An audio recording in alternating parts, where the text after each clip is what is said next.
Welcome to the M&A Unplugged podcast. Our mission is to help you be better prepared for your business acquisition or sale. Being prepared will ensure you maximize returns and minimize risks. This is M&A Unplugged with your host, Domenic Rinaldi. Hey folks, welcome back to M&A Unplugged. I'm your host, Domenic Rinaldi. Today, I'm going to talk about COVID impacted companies and some of the challenges that we're seeing now with actually getting those companies financed. You know, what we're starting to see is that companies are coming out of the pandemic. They're starting to show some improvement, and there's activity on those companies. But getting them financed has been a real challenge. And so I'm going to bring you through some of the things that you need to think about. I have a couple of live examples that I can share with you so that you can understand, exactly what's happening. And, this episode, whether you're a buyer or you're an owner of a business and contemplating selling, you need to understand how the banks are viewing these deals and what's happening. And it's honestly a shifting landscape. We both deals that we're looking at right now that I'm going to mention have different issues, but the banks are being very cautious. They really want to see that the businesses are returning to the pre-pandemic levels.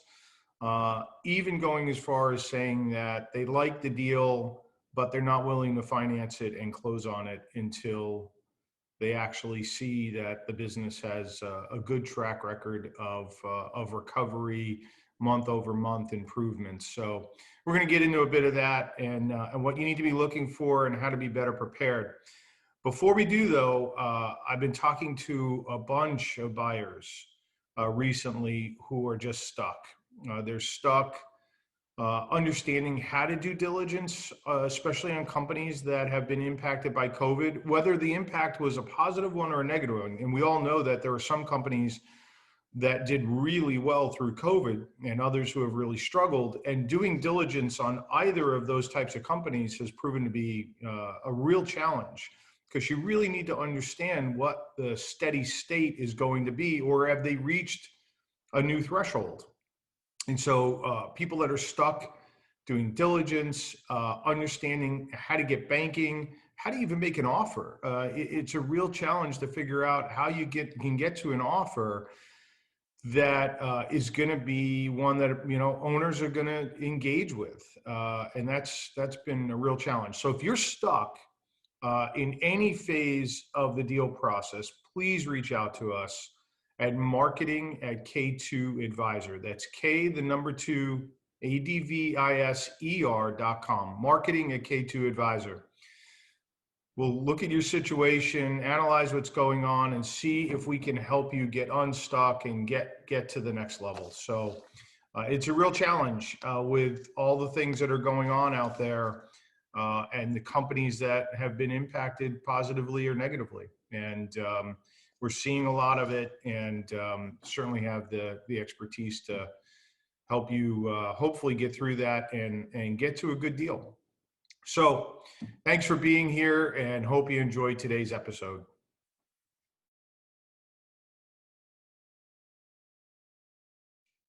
Hey folks, as I had mentioned in the intro to the show, we are starting to see deal flow come to us for companies that were significantly impacted negatively or positively, but mostly negatively during the pandemic.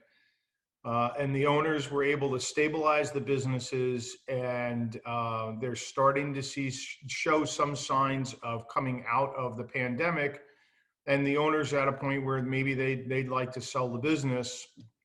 And there's some challenges with that, as we've worked with some of those owners and the banks to see if there is financing that would be available to prospective buyers. Clearly, the banks are being very cautious. They need to see that there's a track record, a month over month improvements, And if they're not seeing that, they are certainly not going to have an appetite to finance those deals. They've got to see that the business is improving and improving steadily, and it's going back to pre-pandemic levels. Well, the historical view of that is probably 2019.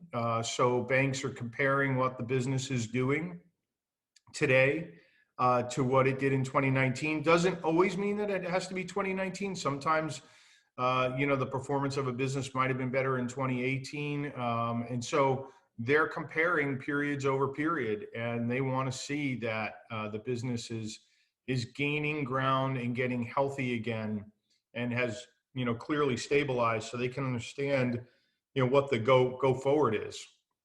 Now, I'll say, if you're a buyer, uh, there potentially these are good businesses, and I wouldn't pass on looking at some of these businesses. It's going to take a little bit more time. It's going to take a little more effort. You're going to need to understand what's happening. You're going to have to dig in. But there could be some very good businesses out there that were hit hard by the pandemic, but have tremendous upside into the future. And as far as timing for buying a business, it's a great time to buy a business when you think about the fact that the capital markets are wide open. Banks are there and they want to lend. They're being more cautious, but they do want to lend. Interest rates are at incredibly low levels. So you can get a lot of business for the money, so to speak, at today's interest rates. And then there are incentives. If it's a deal that's going to have a loan value of under $5 million, and it qualifies for an SBA loan, the SBA has offered up some incredible incentives, which we've covered in previous episodes, if you can close the deal by September, including waiving SBA fees, paying for some of the principal and interest payments for the first couple of months of a transaction. When you add that up, it could have a significant impact on the overall cost of the deal. So definitely a good time, and these deals should not be just passed over if it's a business that's been impacted. But again, it's going to take some serious diligence and review on your part as a buyer. And if you're an owner of a business, you need to understand that there's going to be a greater level of scrutiny put on your business. The buyers are going to be suspect, and they want to understand what their risk is. And banks are going to really want to dig in and make sure that the business has recovered. And if you're an owner, understand that most buyers want to get and secure bank financing. Nobody wants to write a check for the entire price of a business. It's pretty rare that you see that. Most people, especially today's interest rates, most buyers want to be able to finance a deal. So having your business in a position where it's bank financeable is really critical. And we're working diligently with a lot of businesses right now to understand what the recovery has looked like, and understand if they wanted to go to market today, is that deal going to get bank financing or not? And in some cases, businesses are having to hold on and wait it out a bit longer. Even if the owner wants to sell right now, it's just not the right timing if you can't get a bank behind it. So a lot of that work is taking place. So let me talk about the banks and how they're viewing this. And I will tell you that every bank is different. They all have slightly different criteria and things they're going to look for, and types of deals that they'll do, industries that they'll look at. So that hasn't changed post-pandemic. That was really always the case. But some of the commonalities now related to pandemic impacted businesses are, I talked about businesses showing recovery. The benchmark appears to be 6 months of recovery. What do I mean by that? Banks want to see that the business has a solid 6 months of top line and bottom line recovery back to the best periods pre-pandemic. So if your best periods were 2019, banks are going to compare a March 2021 to a March 2019 to see whether or not the business really has come out of the pandemic or not. And they're going to watch this month over month. Now, do you need to be 100% back? Probably not. But you need to be showing that the trend is incredibly positive, and it can't just be top line. It has to be top and bottom line. So you need to make sure that even though revenues might be back, that the bottom line is healthy and what it was in prior periods pre-pandemic. So 6 months at least. Now, the 6 months, the magic around 6 months seems to be that the banks are actually not going to close on the transaction. They won't fund the transaction until they see that there's a solid 6 months. It doesn't mean you have to wait 6 months to take the business to market and try to get something done. If you feel like, and you have a lot of confidence and some visibility to what's happening with your client base, and you see the clients coming back and you know the revenue is going to be there and you're confident of that, you don't have to wait to go to market. And buyers, you don't have to wait to look at those deals and try to strike a deal with an owner. However, you may be in a situation where you enter into a letter of intent, the diligence process takes place, the bank looks at the deal, and then you might be in a holding pattern for 1, 2, 3 months, whatever it is, until the bank says, okay, we are comfortable, we see that the business has recovered, and we're ready to fund the deal now. Obviously, it's not a perfect scenario, but it's a great way for an owner and a buyer to lock up a deal and a transaction that everybody's happy with, and then you're just waiting and watching for the recovery to take place, so that then it can get funded and the closing can occur. So 6 months, solid recovery, top and bottom line, an absolute must. Forecast. Banks want to see with some detail what the forecast of the business looks like. Now, this I think is going to be a challenging part of the process. I've been doing this a long time, about 2 decades, and very few smaller businesses really do formalized forecasts. So owners are not accustomed to actually doing forecasts. And if you don't, it's a real skill set. And if you don't understand how to do that, it's a real challenge. And so buyers understand, while that might sound crazy to you and it might be frustrating, there aren't a lot of companies that really do formal forecasts. So this is where a good M&A advisor, a good banker can really come into play. They can help you understand how to look at forecasting. They're not going to do it for you, but they'll be able to coach you through how to look at forecasting, what are the proper elements that go into it, so that you can really sit down and look at the next 6 to 9, 12 months and figure out what you believe is going to happen and what the trends are going to look like. Banks are going to want that. They're going to want to see what the go forward looks like. And that could come in a lot of ways. Signed contracts, maybe you've implemented a new sales process, maybe you get your leads from the internet and you can demonstrate how many leads you're getting and what your close percentage on those leads are, what that means in the way of revenue then and profitability. So lots of ways to approach forecasting, but it's going to be imperative that the parties put together a solid forecast that the bank can review. That will give them a lot more comfort, combined with the improving trend over 6 months. The other thing that banks are looking for is they want to see monthly financials. So a lot of companies have been used to producing quarterly, semi-annual or annual financial numbers. And I have a situation like that right now. I've got a client who really doesn't do monthly financials. They didn't want to pay their accountant to do that. It was a little extra money. So they've really only done biannual financial statements. That's not going to work. The banks need to see monthly financials, and they're going to need to see them going back to 2019 probably, because they need to be able to compare like months. Like I said, they need to see that there's been a recovery. And so if you're comparing March 2021 to March 2019, you need to be able to show the monthlies. And they need to be accurate, both profit and loss statements and balance sheets.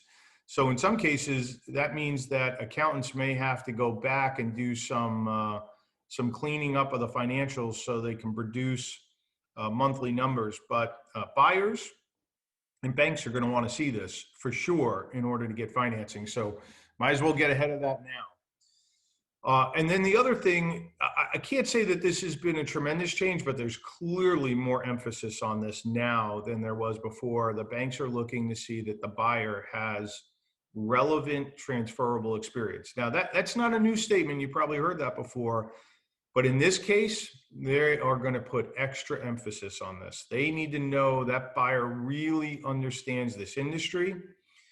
They understand what the impacts were for COVID, the ins and the outs, because in case there's a double dip on the pandemic or whatever, they need to know they have somebody in the operating seat that understands how to handle and potentially pivot quickly. And somebody that comes from outside of the industry may not have that. So again, transferable experience is going to be really key. And I think banks are going to go the extra mile now on making sure that there's comfort around who the actual buyer is. All right, so that's a lot about what we're seeing in the market, what the banks are looking for, what buyers are going to look for. I said I had a couple of examples. Let me give those to you now. So you can, really put, live examples to work here. So the first one I'm going to mention is we have a food manufacturing business. And this food manufacturing business was significantly impacted to the negative based on the sector that they service. And so 2019 was an incredible year for them. It was actually a record year. And then the pandemic hit around March and you saw an immediate decline. Everything was hit and the business was impacted the entire year, actually even going into the beginning of 2021. And so we've started to see that the business was showing signs of recovery in February. Both revenue-wise and the clients that had disappeared were starting to come back. They were calling for quotes. They were starting to place orders. Now, the orders, though, weren't immediate orders. So the orders were, we want to start back up in 2 months or 3 months or 4 months, but the orders were starting to come back in. And the calls were coming back in. And they service a primary market, but different clients within those markets, and they were starting to see some real returns from some of those client targets. And so you look at a March 2021 to a March 2020. March 2020, and it started to look very promising. April was even more promising. So now we're starting to see the return back to normalcy. They're not back by any means to full numbers compared to 2019, but they are clearly back and well over the performance in March and April of 2020. And now I'm recording this about the middle of May, and we're seeing some significant improvement for May month to date. And again, I'm hearing that the orders are flooding in. The forecast is looking very promising. And so we've got a situation here now where the business really is looking like a strong recovery. And so we have, and the owner has a desire to be able to retire and leave the business. So we now have engaged with a couple of banks, and we're having preliminary discussions. And sure enough, everything that I just covered earlier is happening. The banks have said this looks great. We like the numbers. We like the climb back up. We think that this makes a lot of sense.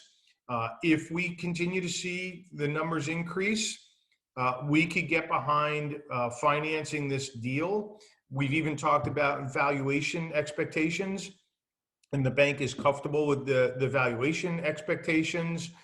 They have made it very clear, though, they're going to be looking for a buyer that comes from this industry or has significant transferable experience. So all things that I just covered before are holding true here.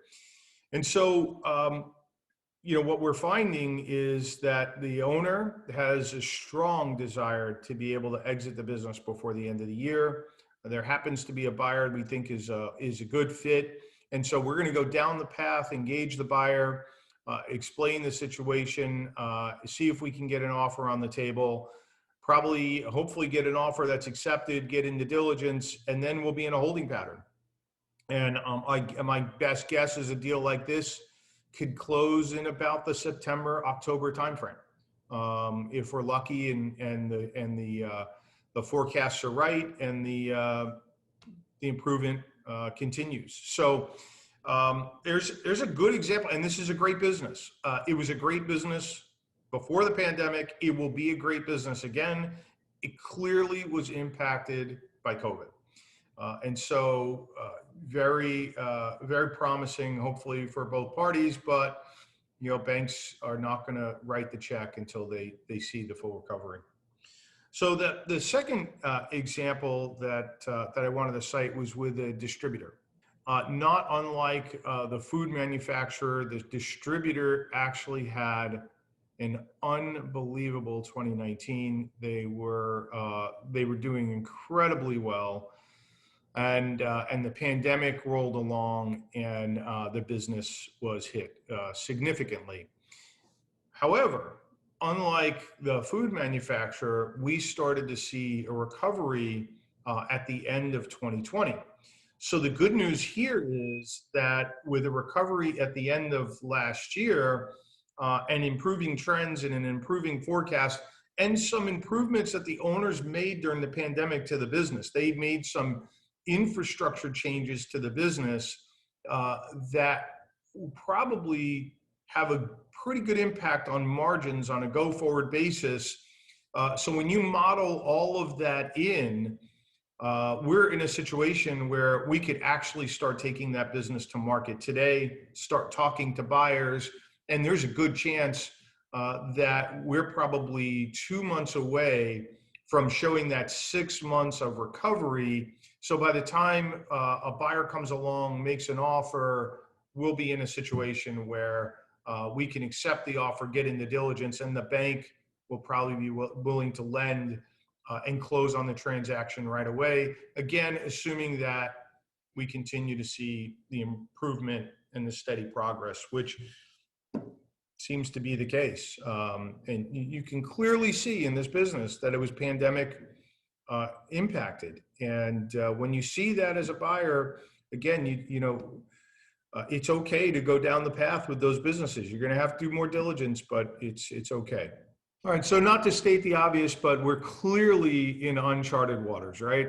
Most of us, I imagine all of us, have never really experienced anything like this. And so we don't know what lies ahead of us for sure. But it appears that the recovery is happening. Businesses are getting back to some level of normalcy and pre-pandemic levels. And as a buyer, the same adages hold true. Surround yourself with good advisors, educate yourself, pay attention to the details, do the work that's required in diligence, all the work, don't cut corners, surround yourself with smart people that understand deals. And if you do, there's plenty of good deal flow out there if you're looking in all the right places.